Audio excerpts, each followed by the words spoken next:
Okay. So, hello, I'm Henry Jenkins, the Director of Comparative Media Studies here at MIT. About 2 weeks after the Columbine massacre in Littleton, Colorado, I got called before the U.S. Senate Commerce Committee to testify on the relationship of youth culture and violent entertainment. And the thing that struck me when I was in that room was that there were all kinds of adults sitting around the table talking about young people, their relationship to technology, their relationship to culture, their relationship to schooling and to each other, and not a single young person in the room except my son, who was then a teenager, who had tagged along to see his father testify. And it struck me that there was a lot missing from the picture that was being given in Washington as they were trying to set policies that would affect education, that would affect the regulation of entertainment, in terms of an understanding of young people's relationship to technology. So I set about on two missions. The first was to visit high schools around the country and talk to young people about their use of digital technology. And the second was to go online and begin to look closely at the websites, chat rooms, internet list that young people were creating so that we had a more vivid picture of what that community was like. Why focus on digital media? Well, because in the wake of Columbine, we entered into a period of moral panic. And moral panic is when you stop asking questions and start assuming you know the answers. Time magazine initiates that in part when, if you look on the week of the shooting, their cover story was "The Monsters Next Door, What Made Them Do It?" And the very next week they provide their own answer, "Growing Up Online." The Washington Post surveyed its readership and discovered that, asked people what they thought were the most significant causes of the shooting. And the top answer, with 82%, was the internet. Something like 60% said that they thought the availability of guns was a significant factor in the Columbine shooting. So more adults were frightened of young people's access to the internet than young people's access to weaponry. And I think that was a chilling comment to me. It's as if no other website existed for teenagers except the website created by Harris and Klebold, the two shooters in that case. Which is significant that a lot got written about those websites, but almost no one saw them because they were removed from public view within a few minutes after the shootings that took place at the high school. So journalists wrote about them as if they'd seen them, and in fact very few of them actually did. Many generalizations got made about those websites, but they weren't tested against any kind of baseline of what youth culture actually looked like. And it's fairly typical of the way journalists have covered the internet. For example, one of the statistics when I talked to people about youth online was a study that was done a year or so ago where they said that 1 out of 4 teenage girls had received an unwelcome sexual advance on the internet. Well, 2 problems with that study. The first was that it didn't bother to establish a baseline of what percentage of teenage girls had received an unwelcome sexual advance in their day-to-day interactions with people.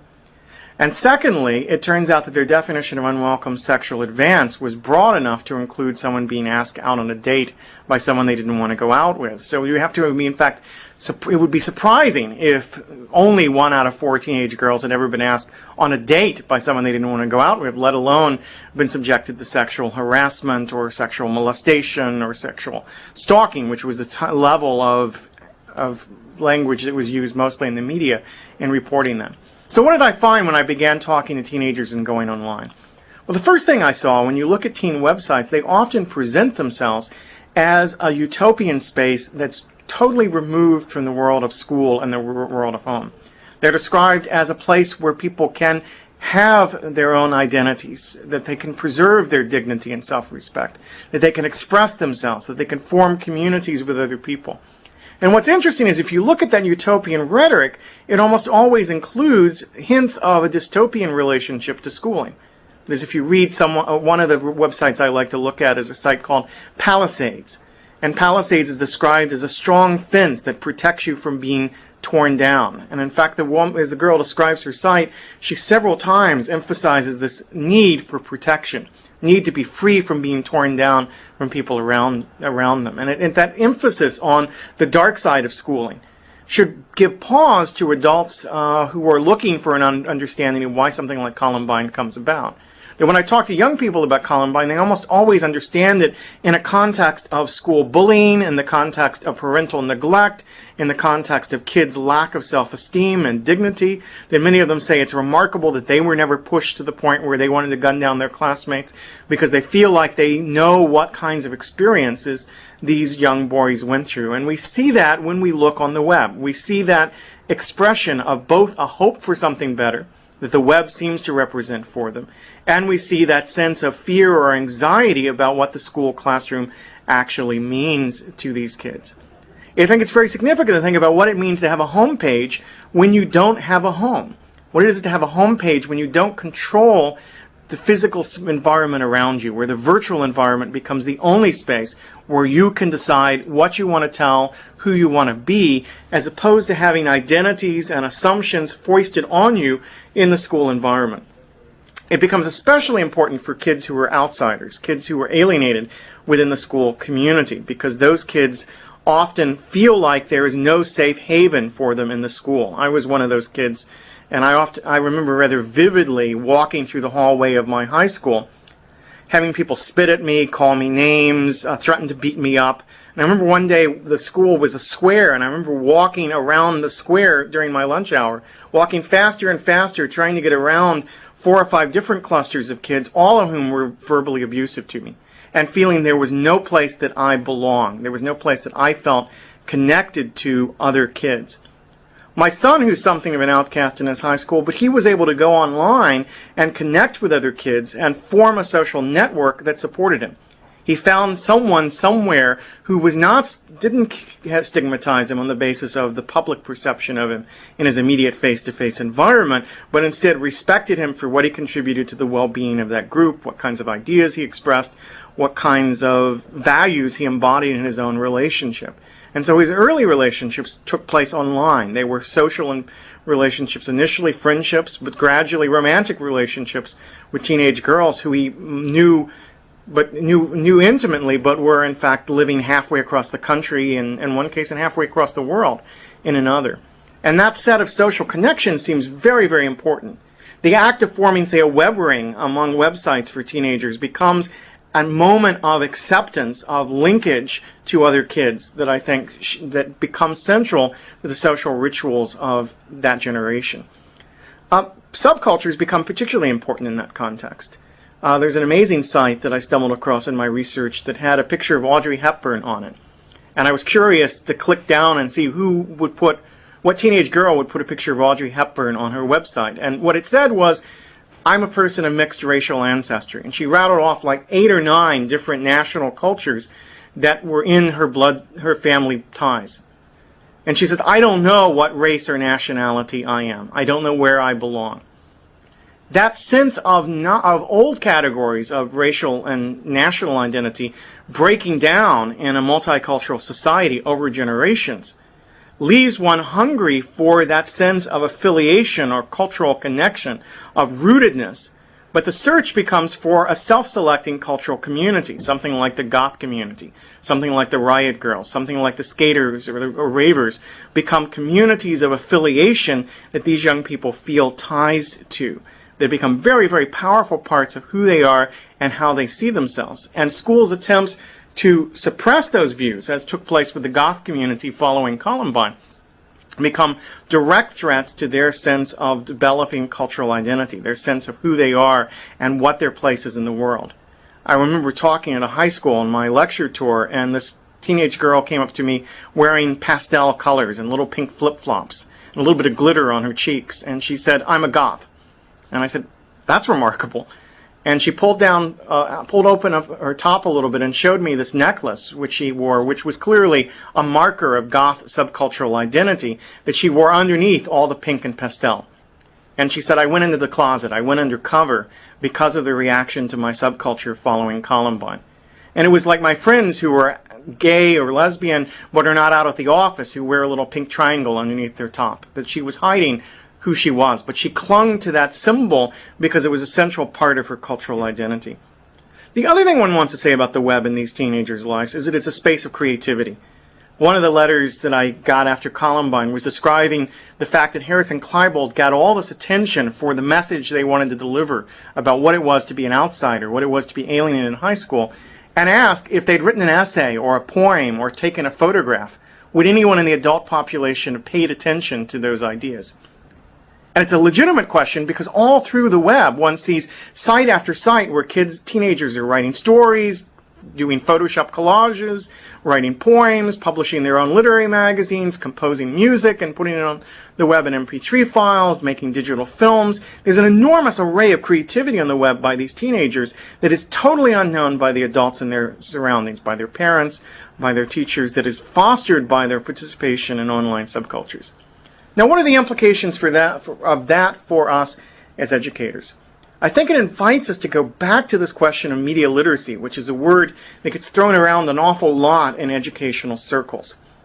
Media literacy normally in the United States seems to mean just say no to Nintendo, turn off your TV sets, don't consume media. And that purely negative notion of policing taste, of telling kids what's bad for them to consume, seems totally out of touch with the reality these kids have found of community, of mutual support, of self-esteem, and of creativity in the web environment. It is simply not an approach to media education that is going to fly.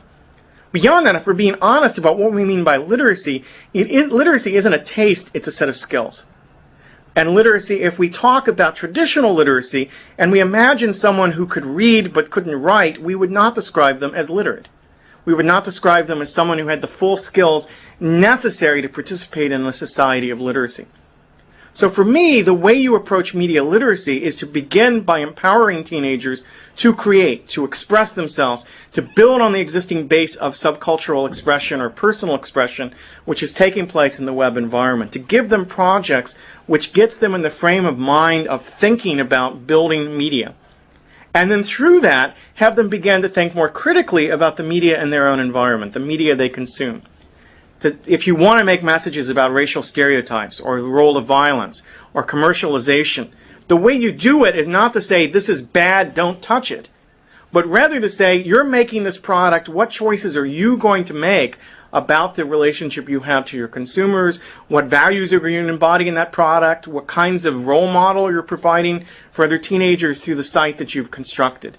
To think through it as an ethical set of choices as media producers, as literate citizens of a digital environment, rather than as simply consumers of a passive traditional media. The other thing I get out of this research is to really think about how we create environments for learning that reflect that utopian dimension of cyberspace that I've described. We ought to take what we learn about teenagers on the web and turn them back on the schools and say, why do kids find schools such a threatening, inhospitable environment? Why are schools destroying people's self-esteem and breaking down their eagerness to learn? And what could we learn in the school community by better understanding the kinds of worlds teenagers are building for themselves in the web environment? What could we learn about teaching, for example, by examining games where people confront challenges and problems and work through them over and over again, that they're willing to put in the drudgery of learning a game system, that they're not particularly willing to put into learning their math homework or their science homework. And I think we have to understand what that is and why the drive there is so powerful when traditional forms of learning for this generation has broken down. It's kind of a cliche to make the point that this is the first generation of kids that grow up with interactive technologies in the home. That sociologists have started to call this generation.com. Now, I find that something of a slander because the phrase generation.com again implies a generation of consumers who are tied to the dot-com economy. And what's remarkable is that, in fact, this is a generation of doers, creators, community builders. It's much better to think of it as generation.org. Especially when you consider that the provisional culture, the culture that teenagers have built for themselves, keeps working and working and working when many of the dot-coms that were attempting to exploit the youth market have folded in the result of the recent market crashes. That whatever the teenagers have built seems to be a sustainable form of culture that lasts, in the case of the goth subculture, 20 plus years at this point. Whereas what we've attempted to build for kids and market to kids seems highly transient and disposable.